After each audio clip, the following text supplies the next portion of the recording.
Women's mindset, સ્ત્રીનો અભિગમ, ખાસ કરીને પત્નીનો, એટલો અદ્ભુત છે, બિલકુલ મનોવૈજ્ઞાનિક છે. એ તમને સાયકોલોજિસ્ટની જેમ ટ્રીટ કરે છે.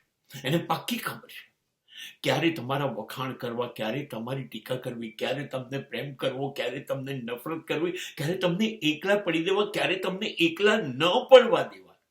આ બધી જ ઘટના એના કાબુમાં છે. એને પાક્કી ખબર છે કે એને શું કરવાનું.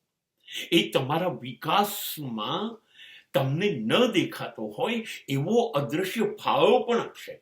એ તમને ટોચ ઉપર પણ લઈ જશે. એ ધારે તો તમને તળેટીમાં મૂકી દેશે. એ તમને સફળ અને નિષ્ફળ બનાવી શકે છે. શું વાત કરવી મારે. પ્રેમ જેટલો વરસાવો હોય એટલો વરસાઈ શકે, નફરત પણ એક હદ સુધી કરી શકે.